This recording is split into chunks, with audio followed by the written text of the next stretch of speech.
Hello, everybody, and welcome back to the 3DO Experience, the 3DO retrospective podcast, where we talk about all things 3DO, the company, the console, and everything in between.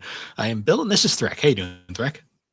Bitch, I'm doing great. How are you, bitch? I don't even know what to say. I'm doing excellent. It is April, I think. I don't even remember. It is April. Yeah. I just went. I think last week did we have like a weird dream or something? I feel like we talked about something. I can't remember. I don't know. I remember spaghetti, so that's about it. I see. I remember toast. I don't know.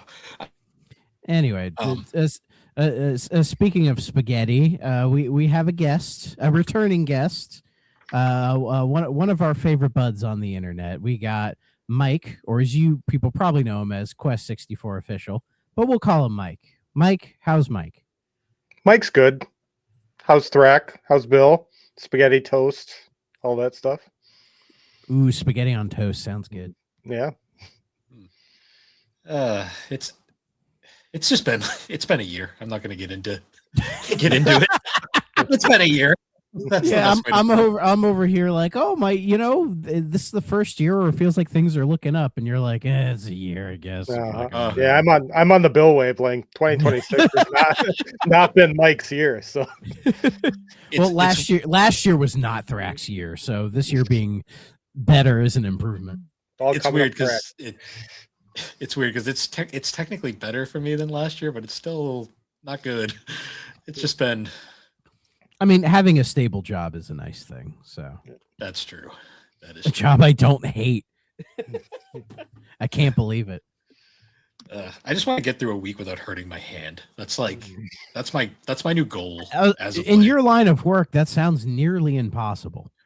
Yeah, but it's always like the dumbest things. Like today, like I dropped a piece of metal and it just landed on like my finger. So now that's swollen.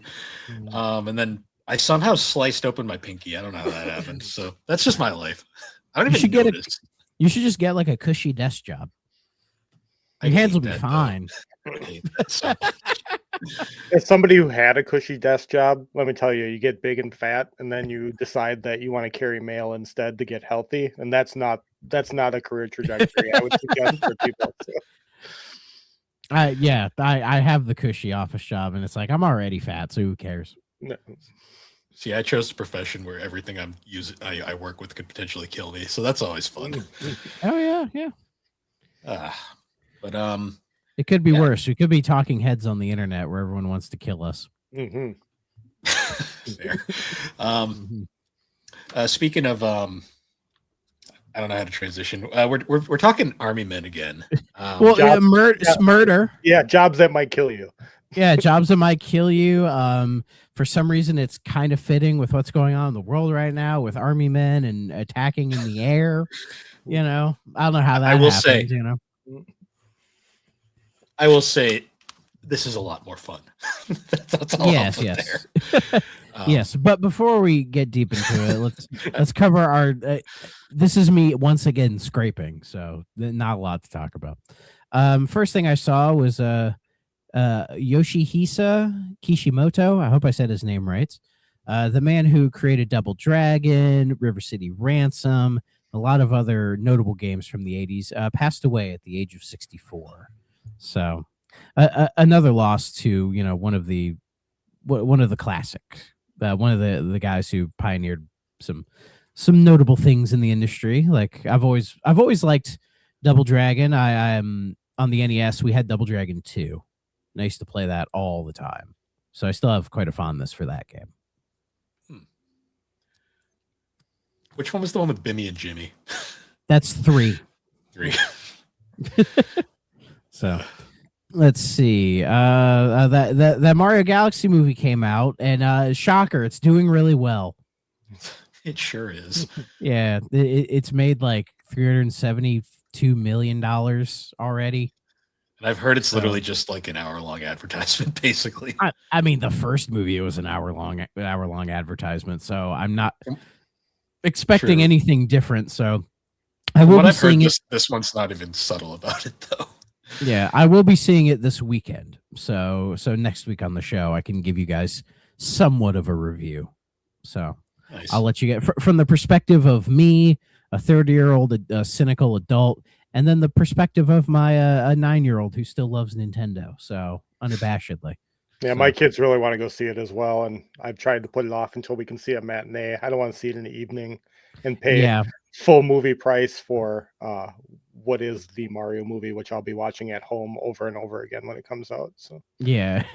I didn't want to go last weekend because it was like the first weekend it was out and it was Easter, and I'm like, it's gonna be nuts there. I just don't want to deal Mhm. with the crowd. And then my son can get overwhelmed in crowds as well, so I just didn't want to make it a whole deal. So I'm thinking this weekend will probably be fine. We'll go in the afternoon or something. We'll do the matinee thing. So I'll let you guys know. I'm just skeptical to go to like movies like this now ever since Minecraft. Like I'm always just like worried it's gonna That's become what a killed fuck- it for you. I'm just Well, I worried it's don't- gonna be a fucking shit show for no reason. I feel like if the Mario movie, if this one was a shit show, we would have heard about it by now. Fair. You know, so I don't expect that. Sonic probably will be, but I'm going on my own. I'm going by myself, See, at least and then I'll Sonic take my will have son. a- I'll take my son later, but I need to see it for me. Sonic will probably have a majority adult fan base, though. Let's be real here. Mario's more of a kiddie thing these days. I mean, Sonic has his kiddie fans, you know. It does too, but I've noticed a lot with Sonic fans. People are just less ashamed to be like, "Yeah, we're Sonic fans. We just it is what it is." Yeah, fuck it. Who cares, man?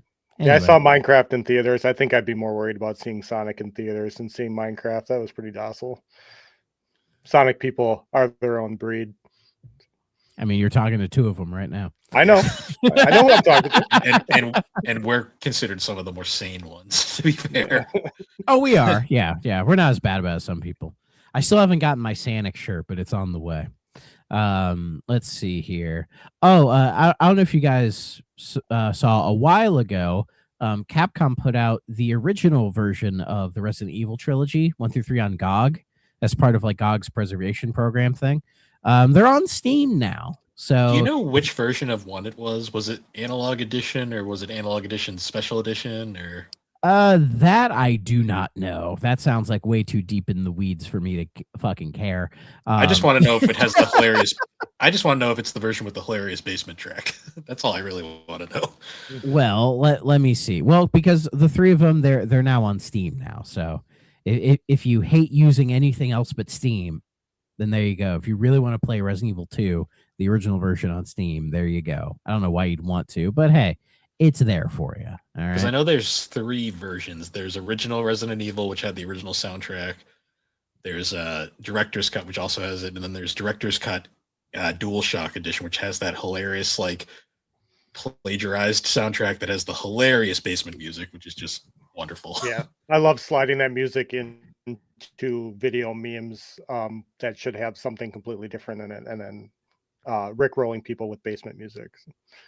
It's such an off-putting track because it's just like what even is this supposed to be? But it works in so many situations. It doesn't really specify, so I honestly don't. Maybe it's a weird amalgamation of all of them, and they're just calling it Resident Evil. I don't know. It doesn't really say.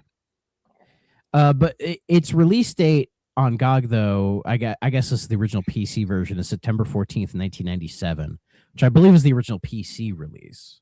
So on PlayStation it was 96. So it could just be a straight up port of the PC version of the original. So Fair there you enough. go. So yeah, there's that.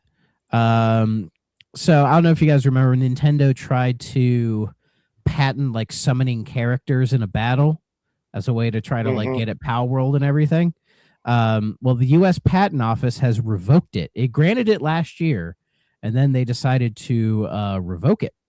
Maybe they realized Nintendo didn't even fucking create that. like that's not even their thing, but okay. Apparently, it says here the Patent Office director personally ordered a re-examination of the patent. The first time since 2012, somebody has done that without another company getting involved or anything. And they decided to reject all 26 claims made in the patent, meaning that has now been revoked. It's not a final decision. Nintendo has 2 months to respond, but yeah, it could be a case of that they looked looked into it and went, this doesn't make any fucking sense. So yeah, which is a good thing. Yeah. I owe all my knowledge of this to Haley McLean of the MinMax Network. She did like an hour-long podcast on just this patent and the filings Nintendo did. And she's like, first of all, I've never seen one that went through this quickly with this broad of a patent. And then she's like, and then second of all, I've never seen a patent then get overturned in this way, like you said, since 2012 for something once again this like vague and broad. She's like, so she's been saying for like 6 months that it looks like it's in trouble, and I'm sure she's like, so quietly celebrating because she was very much against all of these Nintendo Pokemon slash vague patents trying to kill off the competitors to Pokemon by patenting weird stuff by like throwing balls and summoning monsters and stuff. Yeah. Do you think money was involved? Like maybe they it's just a question. Like when they put in this patent, do you think they bribed somebody? No, I think that it's just all you need is the name Nintendo, and people just bend the knee immediately. I don't think you have to bribe anybody to beat Nintendo. That's true. They probably have enough lawyers that present themselves in a certain way that everything seems official and above the board, no matter what they're trying to pull. Yeah, there's a reason why so many people fear the big N. Mm-hmm. Yeah, it was probably their lawyers just made a really good case because as everybody knows, the North American branch of Nintendo is just a lawyer firm, a law firm. That's all really it is. So yeah, but it's good that it's revoked. So hopefully it stays that way, but we'll see. I'm sure Nintendo will make their case, as they often do. Let's see here. So that Assassin's Creed Black Flag remake that was confirmed by Ubisoft a while ago. The rumor is there's going to be some like official announcement or something set for the April 16th, which is next week. I don't know if it's implying that it might just get shadow dropped. Maybe not. I don't know. If that's the case, I'd be pissed because I just started Assassin's Creed Odyssey. So like I already have a big one. Okay, don't give me another big one. But I'm excited for the Black Flag remake. Like seeing people talk about it online. There are things about, as much as I love Black Flag, there are things it could improve on, and I feel making that one of the RPG type Assassin's Creeds could actually in some ways benefit it, because then it could maybe have more emphasis on the pirate stuff, and downplay the assassins. I mean, it was kind of downplaying the assassin stuff in the original anyway, because those bits were kind of the weakest part of the game. So well, most people, when they praised that game, they praised it on the fact that it was a really good pirate game and not a good Assassin's Creed game. Exactly. So can't be any worse than Skull and Bones, right? Yeah. God, I hope not. This last one, again, it's a rumor, a grain of salt thing, but this is for you, Bill, specifically. So according to this, Amazon just launched a new wave of Persona Anniversary merch for the 30th anniversary of the series, specifically for the first 2 games. An interesting thing to note is that Persona 1 has the subtitle of Origins, and Persona 2 has the subtitle of Duality, which has never been used before. It could be a reach, but it would be weird yet in character for Atlas to make new subtitles just for merchandise. So just throwing that out there. Duality makes sense for 2, considering 2 is 2 games. An Origin for 1, I guess. Yeah. So, but basically, it's like they might be hinting that they're actually going to do something with those 2. Just honestly, just port the PSP versions, and I think everyone will be freaking happy at that point. So I feel like that's probably what they're going to do.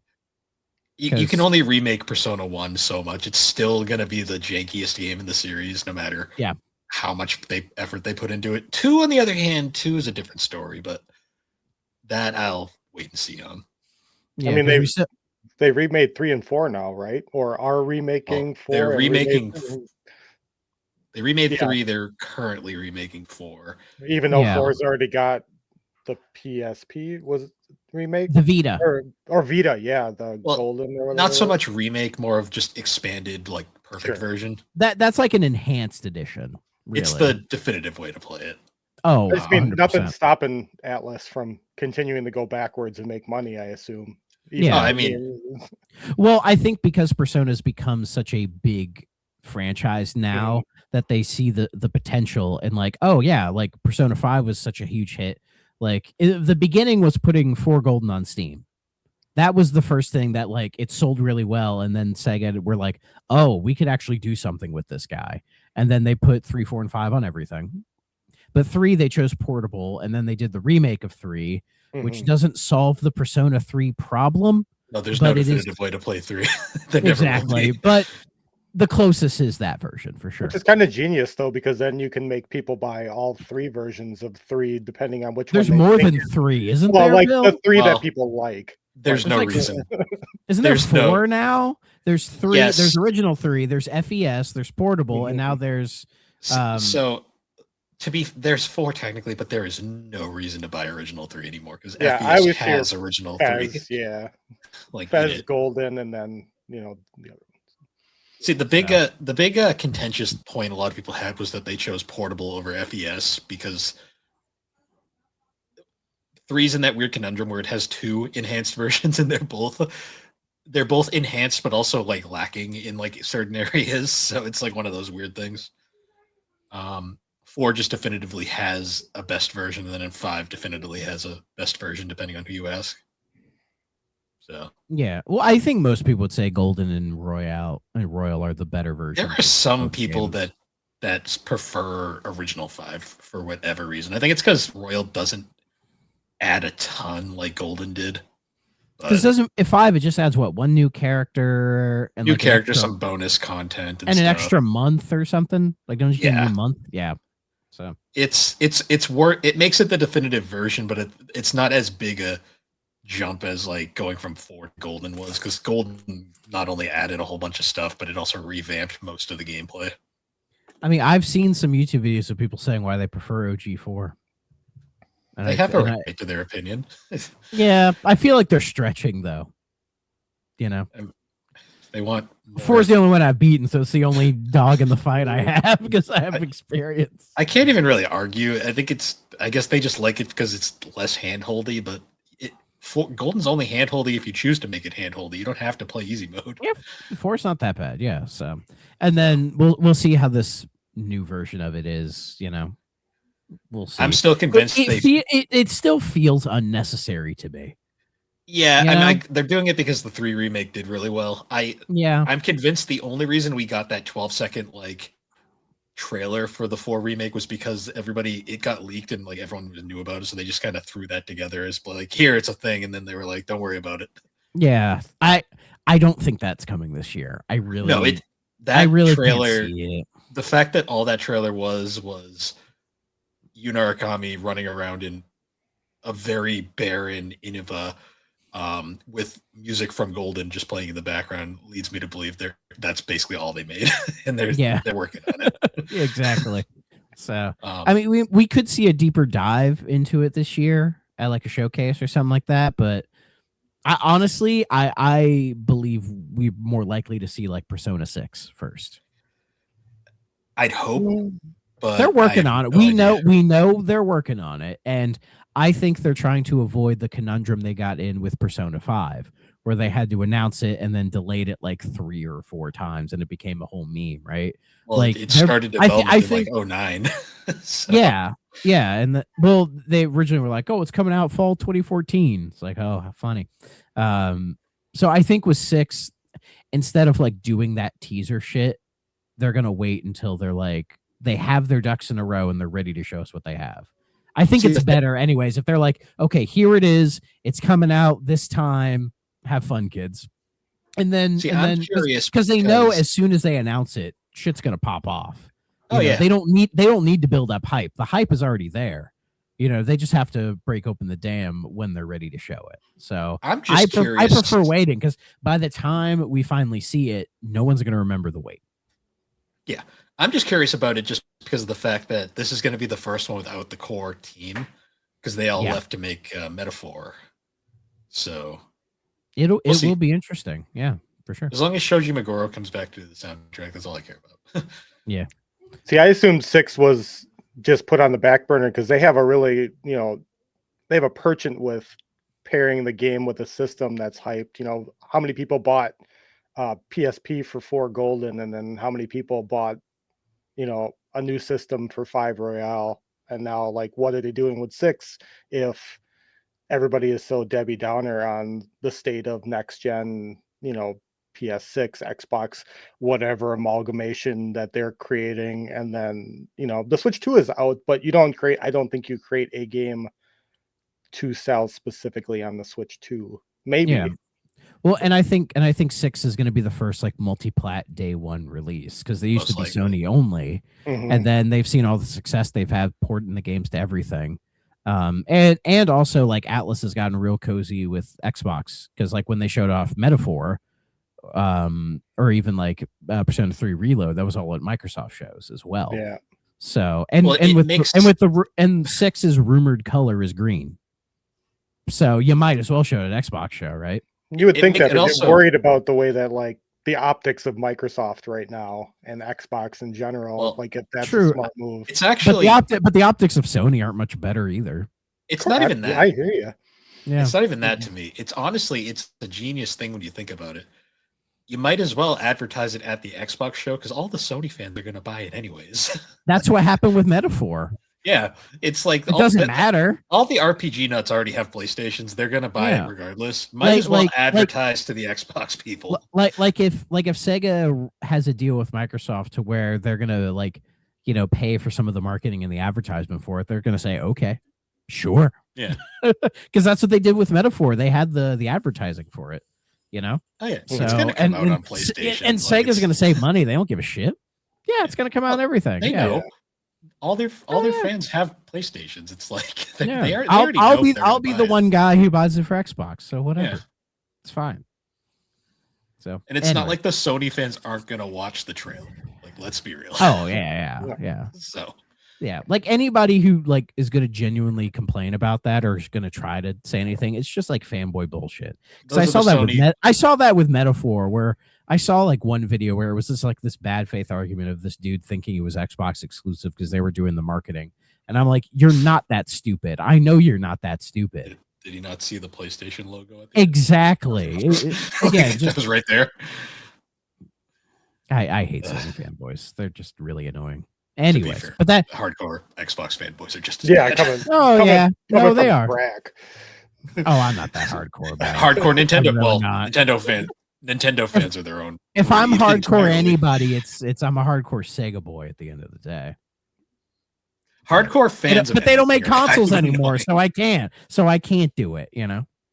Like the Oh, normal well. gaming fans are the ones that don't really say anything and they just enjoy what they get. So Yeah, I don't really think I'm that annoying about Xbox. It's just I just play and I'm fine. Folks, this is a 3DO podcast. they're used to it. I don't know. We might have confused some people last week, but People Less seem to so. like Anyways. people seem to like the news part, but that's all I had. So the only other thing I had was Nintendo Music app, our favorite app. oh god, We didn't get a new game, but we did get 112 new tracks for Splatoon 3. So there's that, I guess. Oh. I like that Thank- music. thank God. It is, but I'm like sitting here going like, why wasn't it there to begin with? We say that every week. Why We wasn't this continue. year already? We continue to just find that app very fascinating because it's like Nintendo. And I this- don't- It's And I've found I don't really use it that much. I don't either because most of that music is just on like YouTube music anyway. So it's like I mean, if I ever listen to it, it's usually like the Donkey Kong Country soundtracks. I'll listen to those because they're phenomenal. And when they eventually put fucking like the Earthbound soundtrack needs to be on here, please. I'll listen to a lot of their that RP because that a lot soundtrack of is their amazing. RPGs. Give us all the Yeah. Mario RPGs, damn it. I'd be fine with that. But anyways. Ugh. So what were we talking about again? This is the next installment in our little sub series, trotting our way through the Army Men franchise, finding It's- out if these are any good or not. It's the franchise that 3D is most known for outside of their console, which is sad. But I would argue they're more known for this than the console. these days, yeah, that's how I discovered the console was these games. But Me too. we're talking about Army Men Air Attack or Air Combat, depending on the console you're playing on. Just pretend I have a copy. Mike, where's your N64 copy? It's over here around the corner. Okay, I believe you. Is it in box or not? No, I don't. Cardboard boxes are weird. I have some, but not a lot. Okay, fair enough. I did try to find a copy of Air Combat on N64, but I could not find one for the life of me locally, and I didn't feel like ordering one. 2000 and later games are got stupid, like hard and expensive near the end of the system life. So why is this called Air Combat on N64 when it's Air Attack on PlayStation?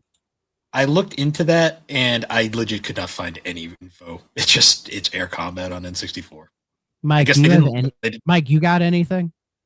I did this one for a podcast a while back. The best guess that we came up with was the N64 version being the United States only. Combat sounded cooler than Air Attack because the PlayStation version got a Europe release, but the N64 version didn't. So I also wonder. I like Air Attack more because alliteration. I like alliteration. I wonder. A part of me also wonders if it had something to do with like they didn't want to infringe on Air Combat, the first game in the Ace Combat series. Maybe it's a stretch, but you never know because they were both on PlayStation. I mean, it's about as much as a stretch as that army guy getting stretched on the grill on the cover, which is not a mission in the game. Nope, it's not. Which honestly was like disappointing. But they also reused that cover for the unrelated Army Men Air Tactics, which is a PC game. I guess we'll have to cover at some point. Oh, we will. We're doing this fully, but yeah. So I remember when we started doing this series, this little sub series of it. This is the one you've always praised, the one you've always been like, this is like the real good one, man. And the internet consensus was about the same. And I was putting off doing it because I'm like, guys, we don't really need to start the series with like the best one and then dealing with the rest of them, right? So I was trying to hold off, and then I was like, fuck it, let's bite the bullet and do it. And I wasn't sure if it was actually going to be as good as you were saying, just being skeptical because, these Army Men games have not really been that good in the grand scheme of things, right? You can say that, that's for sure. But I gotta say, I'm showing myself as a novice of your catalog currently, but how many of so there's like 7 Army Men game released just in 2000? Just in 2000. Yeah, let me this is our chart. 9th.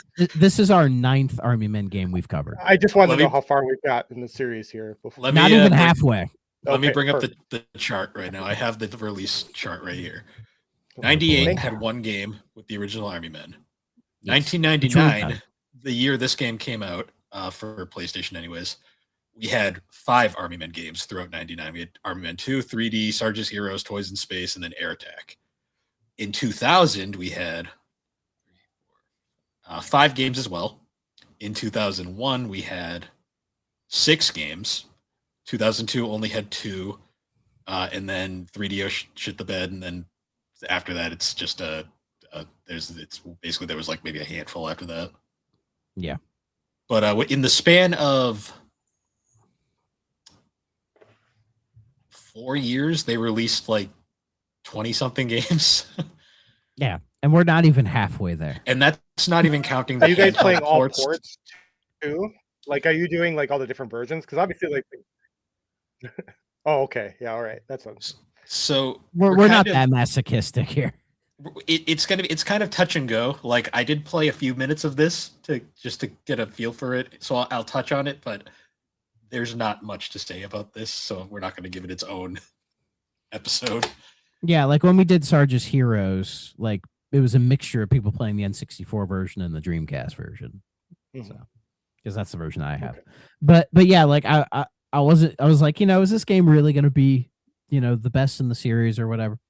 After playing through it, I gotta say, Bill, you were right.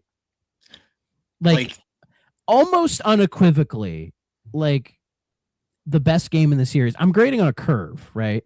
Because the other best game is RTS, right? Yes. And RTS is very good. RTS also has the benefit of being made by a separate studio, though. Yeah, being made by like an actual competent game developer. But I mean, whoever made Air Attack, I would say they're fairly. This must have been their A team because like it controlled well. It had a nice variety of missions. It had like a decent kind of a story. The missions weren't too long. The difficulty curve was just right. Graphically, it looked fine. Like when I was playing it, I was like, I don't really have any major complaints. It's notable too. This game was made around the same time as Sarge's Heroes. They're in Yes. technically the same universe because this game Yes. technically takes place in the Sarge's Heroes timeline because we're going to get into Army Men. There's two timelines that split off. There's the Sarge's Heroes timeline and then the World War timeline, which is its own boring thing in the corner. This is deep lore. It's got a surprisingly deep lore when you really think about it. It's deeper than it needs to be. Like when we covered Sarge's Heroes 2, I've said that before once or twice. Yeah. Like when we covered Sarge's Heroes 2, I had to point out that like the game literally leads into Portal Runner. Like there's a whole like continuity thing going on there. Continuity. Yeah, I mean, yeah.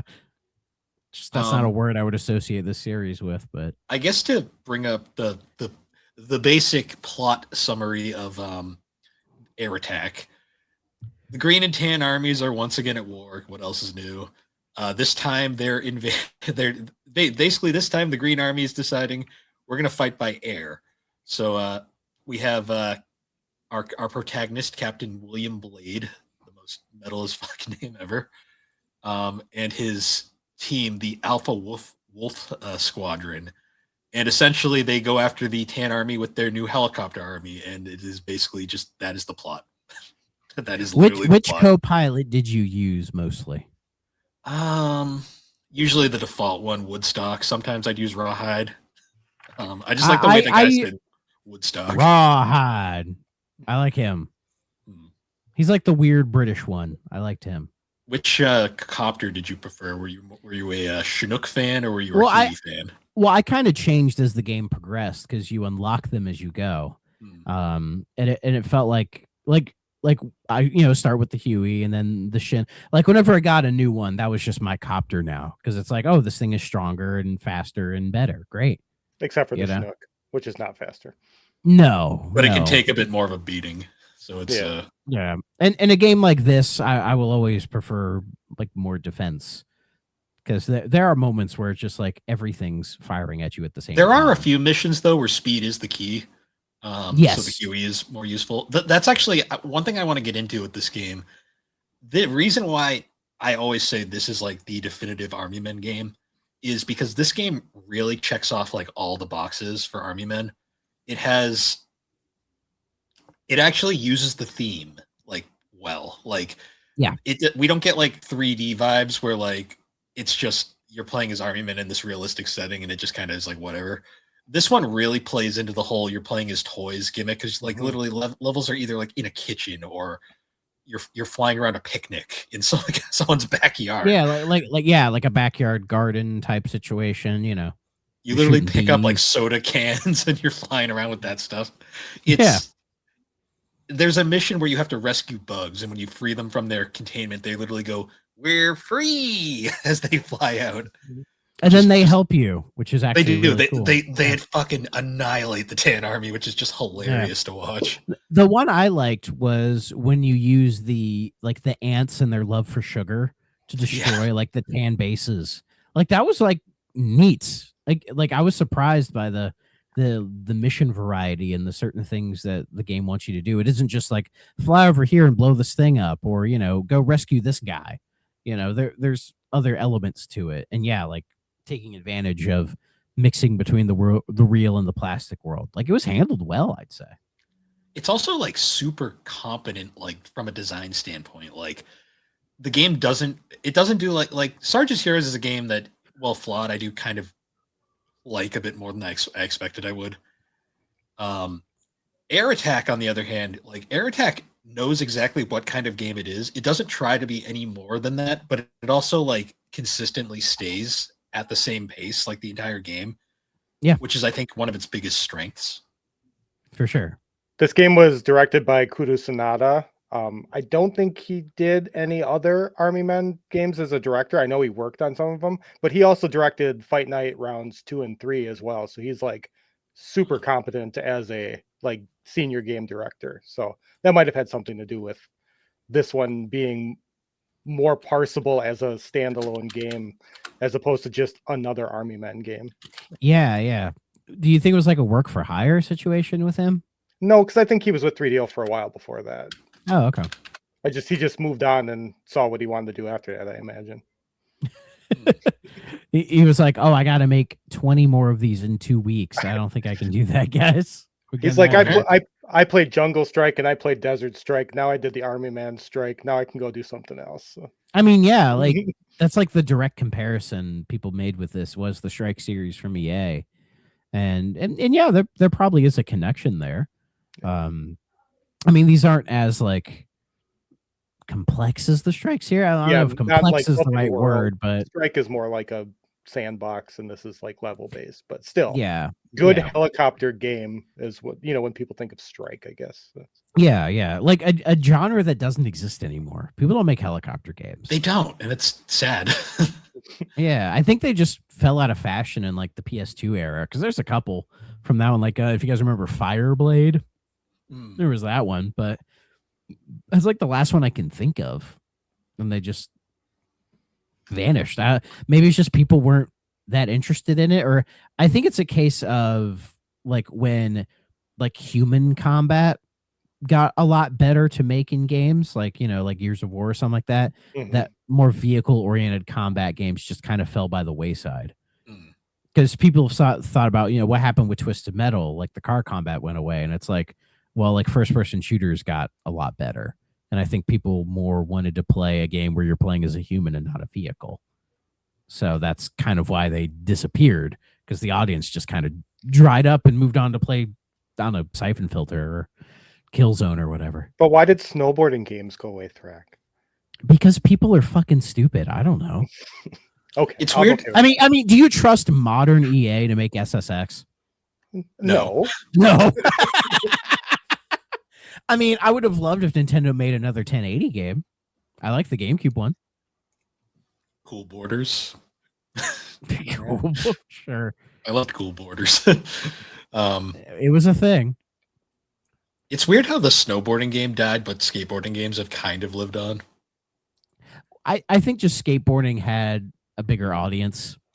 Like the Tony Hawk games were massive, like they weren't just massive for a video game. Those were like cultural tide shifting games, whereas the SSX games, they're just very good video games. And we're riding that wave that Tony Hawk created. So once, the extreme sports dried up, everything kind of dried up with it though.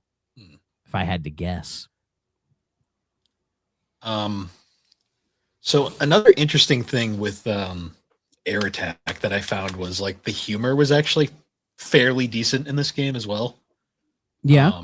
I really do enjoy the opening cutscene where it's like explaining how like the helicopter project comes to be, and you get the one little tie-in to Sarge's Heroes where it's like we have Colonel Grimm and then we have Sarge, and then you get the fucking green guy's shenanigans in the background. You just have Sarge fucking head in his hands. Well, there's a mission where you rescue Sarge. Yeah, because I'm assuming it's part of Sarge's Heroes is just happening at some point during this. Yeah. They're probably happening. If we look at the timeline, they're probably happening at the same time. So.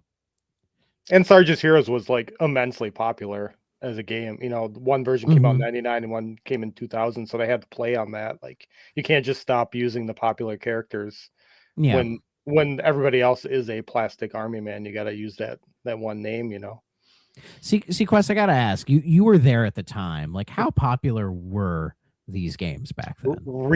Ridiculous. At least it was right in my wheelhouse. I was a teenager, but like I remember all the advertisement, like it's 90s advertisement, like you said, like army men getting burned and melting and yeah. So like I remember so many of these games coming out, like so many that I couldn't keep track of them. You go to the video. So did all the fans. Yeah, they were like, not just in the N64 section, because we had 3 3 in the N64. Yeah, but like any section, or even go in the shop, how many Army Men things you're gonna see like on the wall in '99 and 2000. It's wild.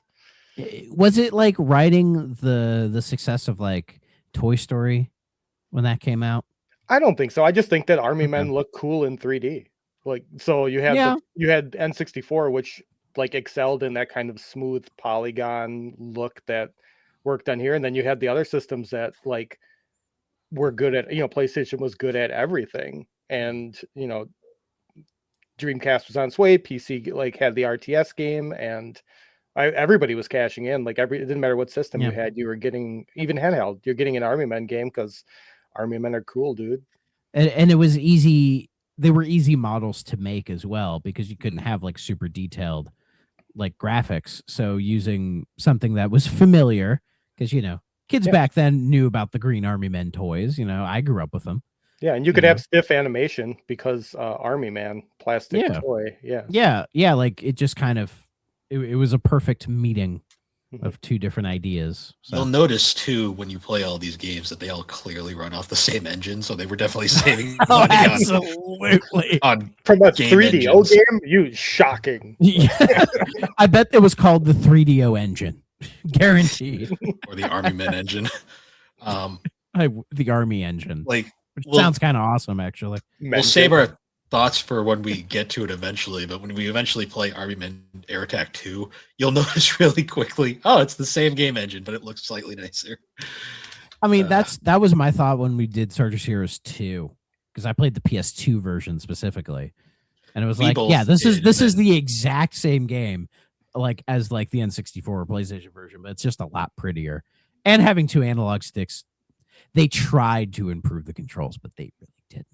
Well, that was actually the funniest part of that episode. It was because we played the PS2 version, then Dave and Jiggy played the N64 version. Yeah. So they had radically different thoughts on a lot of stuff, which was really interesting. Yeah. But how different are the PS1 and N64 versions of Air Attack? Probably not much. Different enough. 4-player multiplayer is a pretty big difference. Yeah, we didn't get that. We had 2-player split screen. No, and it wasn't like fun split screen. It was the not fun split screen. Yeah. Oh God, why? Because they hadn't figured that out yet, 100%. Clearly, Jesus Christ. But like, there's no major like extra missions taken out, or I've only played this version, so does the N64 one. Does that version have the CGI cutscenes, or did they cut those out? They're short, but they kind of exist. Like they're not. Okay. Like I mean, I'm sure you could look one up. It's not as long as the PlayStation ones, like they did with most N64 games. Just short 5 seconds. Because I know Sarge's Heroes 2, they kept the cutscenes, but they rendered them with the in-game graphics rather than using the CGI. Mm-hmm. The Air Attack doesn't have a ton of CGI cutscenes. It mostly has the opening one. So I'm assuming they probably had enough space they can compress that one down for the N64. And I haven't seen the PlayStation one, so I'm going on just once again this version. So I imagine it's prettier off of a CD. So. Yeah, most likely. How are the voice clips in the N64 version? Is there a ton of them, or is it? There's enough. This is one of the. I wouldn't say it's like the best sounding N64 game or even like on the top end, but it's like completely competent between the like. So a problem that the Nintendo 64 has a lot is when you run too many tracks, so music, voice, in-game sounds, it like actively affects the frame rates of games because it's all off cart. Yeah. This game didn't have, like, surprisingly, with all of the explosions and stuff, had no stutter on the N64, even with all the sounds going on. Whereas like more competent games, no offense, Army Men, but like no like No Mercy, everybody's favorite wrestling game, if you put 4 people in and have the music running, the game doesn't run. It like chugs down to like 10 frames. Very choppy, yeah. And the cool guy fix to that is turn off the music and the game runs perfectly again. If you just turn off the in-game music, the card doesn't have to process the music off the card, and because there's no on engine. And you're not missing much from that music anyway. No, you're not. You should be listening. You're really not. You should be listening to Fred Durst or Linkin Park or something. Yeah. playing No Mercy. Put on your like WWF Volume 3 in the background. exactly. Yeah, See, listen to that. Listen to the full Jim Johnson. Yeah. And then Fred Yeah. will just appear in the game because he appeared in so many games that era. I don't for no think- reason. I don't think he's in No Mercy. No, He's probably not in that one, but he is. he's in in- a SmackDown few, was the He's, first yeah, one. he's in the PS1 games. Yeah. Yeah. which But was no, it apparently was just all he sound is wanted. good. Yeah. Frame rate's good on the N64 too. Yeah. No Yeah. issues. Okay. The game actually has higher ratings on N64 than it does on PlayStation, which is interesting because usually it's Direct didn't seem to like that. I'm sorry. No, I'm just trying. No, in my head, I'm trying to think why. Because from what I'm hearing, like they're practically the same game on both. they mostly are. I think the benefit of that is the fact that the game is not very big. Like it's only like 12 Yeah. to 16 missions long, which is Yeah, for a game of this you can beat the era. game in like 5 hours, maybe. Yeah. Yeah. Yeah, it's a quick play. And the game, what's cool is between missions, the game actually gives you a map and shows what the actual mission goal is. So you don't even have to. And Like, you can look up the map Hmm. during the game as well, which helped, especially with there was that one mission where you had to defend all of the bases from like the portals of Tan soldiers, and I kept fucking it up. But then I was like, wait a minute, what if I just stay here and defend just the one? Because there's like 3 or 4 of them. What if I just stay here and defend this one, and then I beat it first try? you know what a tactic? You know a tactic I really enjoyed doing in this game? What's that? Picking up random shit and just dropping it on Tan Yep. tanks. Like that's Yeah, dumb. that was fun. Yeah. There's just something really funny about crushing a Tan tank with a drink cup and just being like, "Oops."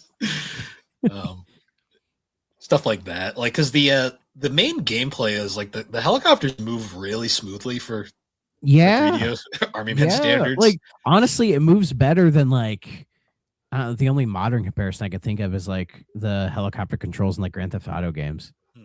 I hate how the helicopter controls in those. It's very snappy and arcadey. And Oh, like yeah. the main gimmick is you have your weapons, but then you also have like a little tow line that you can drop down and pick up stuff.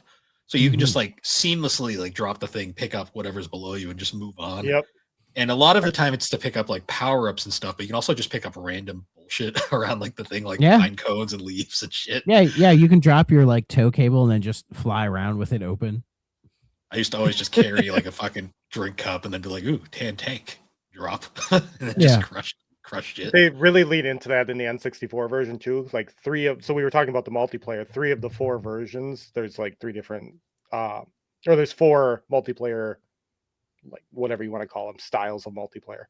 3 of them are winch based multiplayer stuff. Like there's like a winch to flag, and then there is one that's like winch specific foods. Like you have to get like a whole shopping list of foods. Yeah. And then there's Dumb. another one where like scientists are being like chased by like crabs, and you have to like winch the scientists out of danger.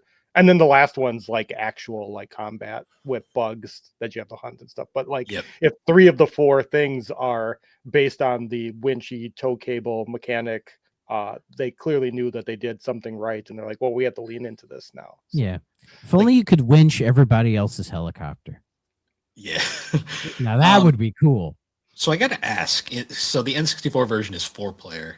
I know in the PS2 version, you basically play like the classic green versus tan.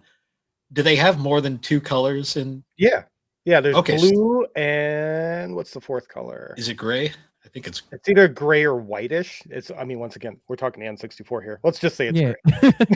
Well, I there's think blue in like in the PlayStation when you're doing the single player, they're like blue soldiers. Mhm. so the blue army does appear like they Oh, yeah. hadn't. They canonically their story shit hadn't really been developed yet at this point. But Canonically. Can I get an invite back for when you guys finish all the Army Men games, when we do the Army Men Avengers tier list? the timeline? Like I want to do the official like canon, like start Yes. to finish, what order to play the Army Men to have the canon storyline. If I said if we're gonna do that, but now we have to. We've committed. Yes, we will. I mean, yes. I'm ready to write this down because I know there's no official time limit. I will We're definitely build one. we're gonna string this out, and then the people who run the Army Men fandom wiki are gonna get super mad at us. We're So I going can't to wait. write the timeline. If there is no definitive timeline, it's going to be on the 3DO experience. That's part of the experience, I imagine. Oh yeah, absolutely. My brain is already like processing like, how am I gonna break this down? Because like it is a lot. We'll figure it out. We have to play all these games first. Yeah, you know, I mean, and so. we're already taking the arguably best one, although some people argue two's better. We'll get there. We'll see. I mean, there's also Portal Runner out there, which is probably the best one, right? I want to play Portal Runner just because of the meme and the fact that we got David Jiggy back for that one. Yeah. We'll cover that later, but yeah, again, I was like genuinely surprised. Like this game is not it's no like amazing masterpiece or anything, but it doesn't really have to be. Like for Army Men standards, it's a masterpiece. Like the best an Army Men game can be is a fun 7, and this game is a fun 7. I think it borders absolutely on 8 at times too. Like there are points where it has moments, but there are a couple missions later on, like some of like the design and stuff got a little annoying. Like I think it was one of the last missions where I just kept dying over and over again. Unfortunately, like, guys, you can only push this concept so far, which is probably why they only did 2 games. Yeah, it runs out of steam a little bit by the end. All they do is just make it harder. Like they're like, we're just and it gets like bad hard. You know, where they're just throwing, like you turn a corner and there's like 3 tanks shooting shit at you, and I'm like, guys, come on, this is ridiculous. I actually do really appreciate the restraint from 3DO though, where they actually had a gameplay concept that was really popular and actually successful. And they only made one more, and they didn't milk the shit out of it until it was shit. And this is an idea you could have milked the shit out of because it's such an easy concept to replicate time and time again. But again, maybe they saw that like helicopter games, wasn't really worth like being the thing that the series was going to hold on to. Or maybe they did 1. And then they did 2, and 2 was also successful, and then they just didn't want to push their luck because the rest of their games were not. Well, and also, like, I think by the time they did the second one, I think they probably just saw the writing on the wall. Well, I was going to say, as a 3DO podcast, so 2 comes out, and how many more years is 3DO a company? 1?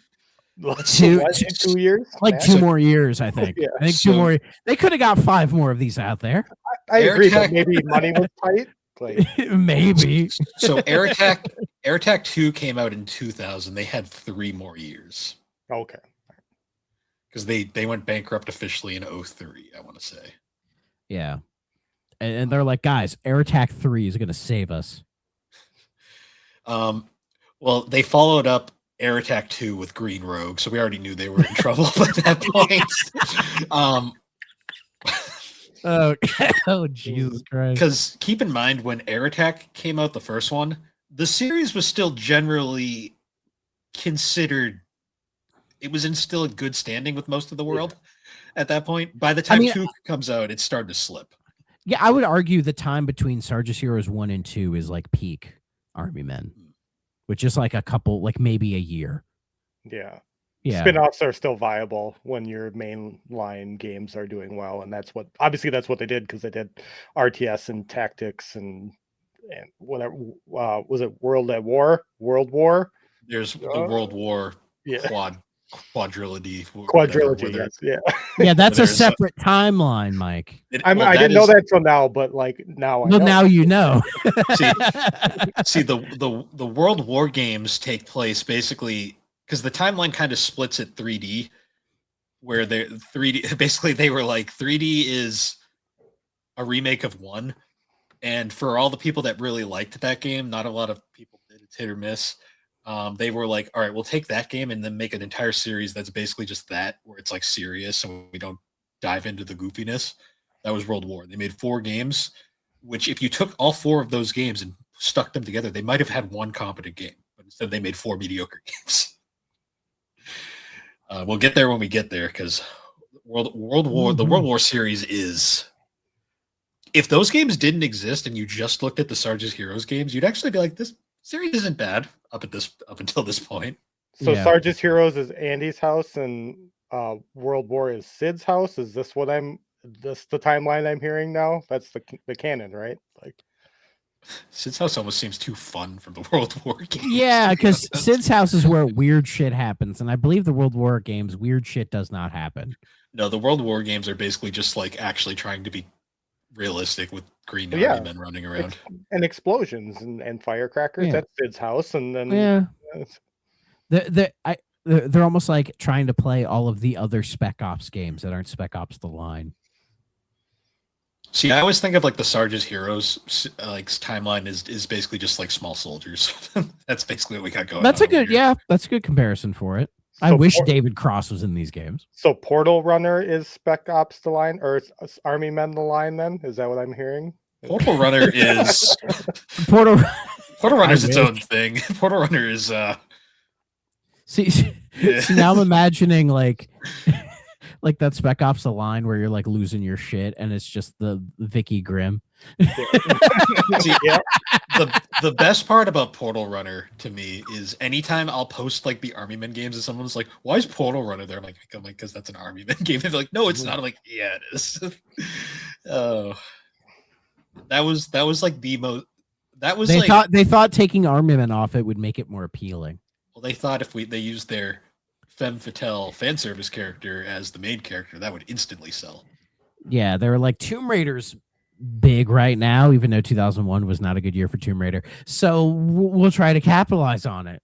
It's like, guys, Tomb Raider's big right now. Let's put our character on the cover in a cheetah bikini with a giant tiger. That'll What? sell.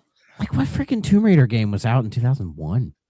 Was it Last Revelation or Chronicles? I think it was Chronicles. I think, which isn't good. That's like the start of the slip. Yeah, that was not the start of the slip. Well, So I want to must- argue that if 3DO had a little more foresight, they would have leaned into green boobs in Portal Runner as opposed to like a human looking. Like if they just would have went harder on Army Man, that still would hit today in this climate. IMO. well, Vicky was always weird. She was LMAO. always like a regular. Well, no, she's got green hair. Like that's Yeah, that's and a yeah, green- yeah.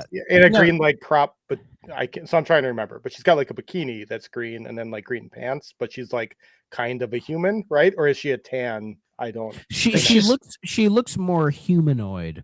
In But I think she's comparison. 'Cause, supposed to be like a all the Barbie other doll. like Sarge is complete green. Yeah, Yeah. Vicky's it's like the Barbie. This doll may thing. this may surprise you. I don't have like a Portal Runner poster in my room or something. You so know, I you don't could really- have fooled me. You could have fooled. Well, no. me. The fun fact is the Portal Runner poster like went even deeper into the fan service. I'd have to find it, but it's like you take a look at it and you just go.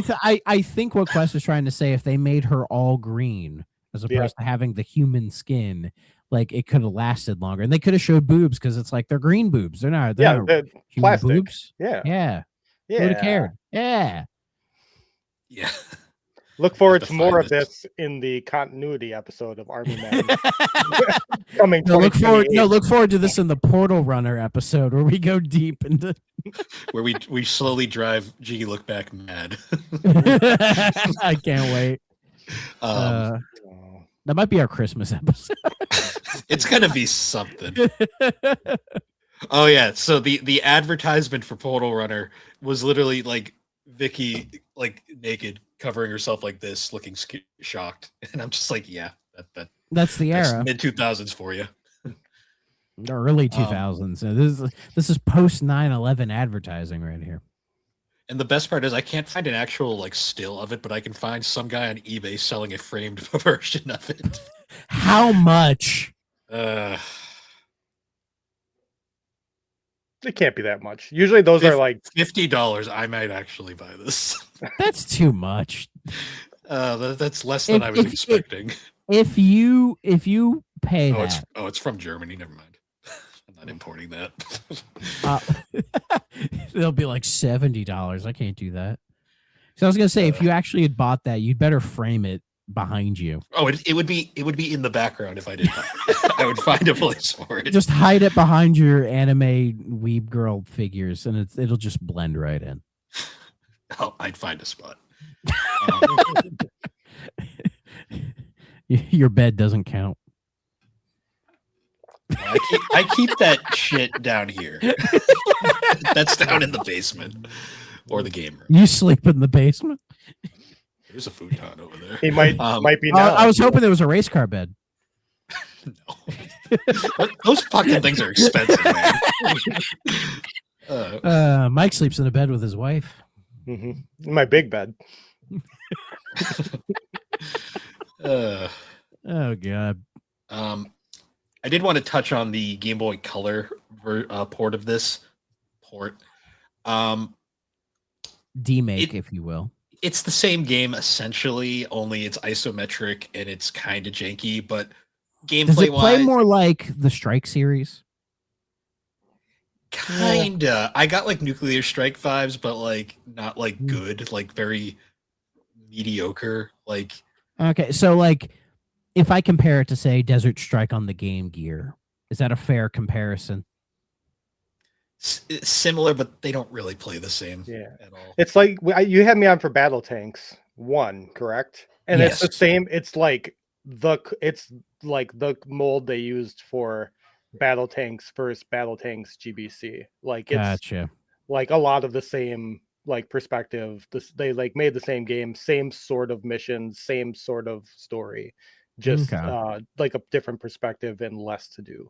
It's still like I didn't think it was terrible, the GBC version. But would you say the GBC version of Battle Tanks is better? Because I really liked that version. I of also Battle like that, Tanks. but I just think that's like an exceptional version of a console game. I would It's agree. better. It's better than this, but that's not saying that's not negative towards this game at all. Fair See, enough. It's kind of a case where like if you have both, you're playing this. Like there's no reason to play this. But if you just Fair. had this, You'd be happy, yeah. it's fine. Like it's not Yeah. bad at all.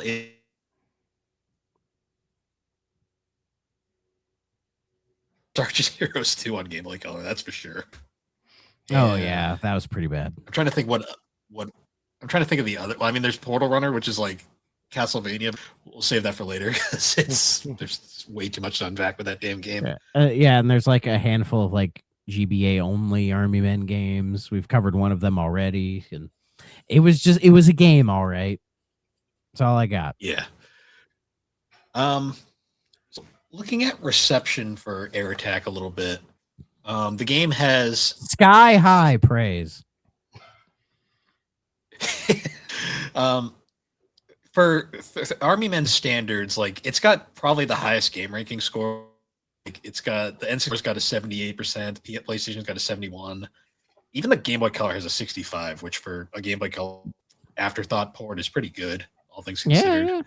It's like when the worst kid in your class gets a high C, and you're like, oh shit, Yeah. something's working here. Looking at the rankings, like they kind of average between 8 out of 10s to like 6.5 out of 10s. Like the lowest score I see here is PlayStation Official K gave it a 5 out of 10, but that's like Yeah. the lowest. Yeah, I saw EGM gave it a 6.375. Like, what were we doing? What the fuck is wrong with you weirdos? That's way too deep. That's way too deep. No, I like the guy from Next Gen said it's got lots of cool ideas and good looks. All it needs is more levels, better gameplay balance, and a faster pace. He's like, it's a good game, but it just could do all this, and it's a better Could you game. give me two games of this game at once? Could you give me 2 Air Attacks? In an era where like 5 hours was considered like a good finish of a game, like that's like a good game. It's not an arcade game, it's not an RPG, it's a good in between game. But you know, Yeah. we were getting to the early 2000s where games were like literally ranked on how long it takes you to beat, and if it wasn't 20 plus hours, it was bad game. So I mean, people think that Yeah. now. yeah, I know, but this, Wait, now if a game's under 100 hours, it's considered a disgrace. But they're like, it's over 100 hours, but it's like slop, so it's all bad. It's like, Yeah. well, I like when like Resident Evil Village came out, that was like a talking point with that game. There's like, oh, we're gonna pay like $60 for like an 8-hour game. It's like, yep, it's like a good 8-hour game. Yeah. Who cares? Who So- fucking cares? I have to bring this up because this is just hilarious to me. So GamePro, I guess, had like really quirky names for all their reviewers. Mhm. According to this, we have Four-Eyed Dragon of GamePro said the PlayStation version in one review. Cadets new to the squad may enjoy Air Attack's simple gung-ho gameplay, which lacks any heavy strategizing. But for generals who expect more bang for your buck, Army Men Air Attack is a war that should be first fought at local rental store. Scary Larry said, to be fair, I think if you did rent this game over the weekend back in the day, you would have beat it and been fine. yes. And happy probably. Like that's Oh, yeah. like 5 Yeah. hours. Awesome. Yeah, And then- yeah. And you're like, I ran a game that wasn't shit. Holy crap. Mhm. Then what makes me laugh is, and then the next reviewer from GamePro, Scary Larry, said that the same console version was. He wasn't really scary unless he was at the bar. Yeah. You know, he's the kind of guy that women do this to their drinks when he's around. Also, all of their reviews are like making art like military puns the whole time because Scary Larry said that the same console version was just like the Army Reserves, good for a weekend, but a little boring in the long run. Sorry. Okay. Sorry. And then my I'm gonna favorite one. fucking die. Then my favorite one is Vicious Sid. Said the N60. Well, Sid, yeah, we brought up Sid earlier. Said That the kid would write video game reviews when he got older. Yeah. You He said know the this is a WWF play on Sid Vicious, Thrak. You know better than this. Yeah, I know. I'm psychotic. I'm sorry. They said the N64 version in one review, although mundane campaign missions and slowdown nearly clips the bird's wings, there wasn't really any slowdown. There was no sure. slowdown. Like, Sure. Yeah, yeah. We have official N64 down here. Okay. mhm. The hilarious multiplayer games make Air Combat a worthy weekend rental. It seemed to be like the general consensus was this was a great rental like game. Oh yeah. And it seems like the general consensus from most people was it's a fun game, but it's only fun for so long, kind of thing. Which Yeah, and he brings up the Strike series. You know, he's like, if you're a fan of this, you should definitely play this one. Mm. And I think that's fair. But like, yeah, if you're comparing this to like, as you'd said earlier, like Ace Combat, like, no offense, Ace Combat fucking stomps us in the ground. But you know, but that's also like a different style of like air combat kind of a game. You know, like that's going Yeah. for something completely different. this is my childhood copy. I've had this game since I was a kid. This game's partially. This game's the reason why I'm a 3DO fan because I was always intrigued by that logo in the corner as a child. Is that case still in good shape? Is that hinge broken? No, it's been recased. My original case was not in great shape. Okay, because I was going to be impressed if childhood you didn't destroy that CD jewel case. No, the Those insert things are disc. flimsy. Like they were more durable back then than they are now, but those two things are so fucking flimsy. Yeah, like the internal stuff, it's all original, but the case itself has been replaced because, not in great shape.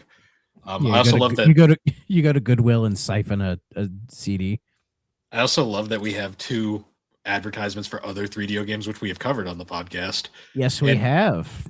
Both in the corner are like another great game from 3DO. It's like, please buy our games. We're in trouble. I mean, Heroes of Might and Magic was fine. I wouldn't call it. And Maybe Sergeant a great- Heroes was also fine. I would say they're both probably great games by 3DO standards. Yeah. That's all I'll say. Let's just say this was probably the highest they would ever get because it's Literally and figuratively. yeah, like Air Attack 2, we'll talk about that one. That one I remember liking, but I don't have the same childhood nostalgia for this Yeah. one that I do with that one. I mean, if it Um, plays just the same as that game, it's like, yeah, it'll be good. Yeah. I It's worried. kind of it's one of those things where it's like the series is in for a very slippery slope from here on. 3DO themselves is kind of in for a slippery slope going. As if we're not already in the dirge. Yeah, I know. Right? Well, I mean, they already had to give up on their entire concept of a console because it failed, and then they struggled along. This is like the sprinkles in the shit covered sandwich. It's like, well, at least there's some sprinkles on it. Yeah, it's honestly amazing they lasted from like 97 to 2003 as just a developer of games. Yeah.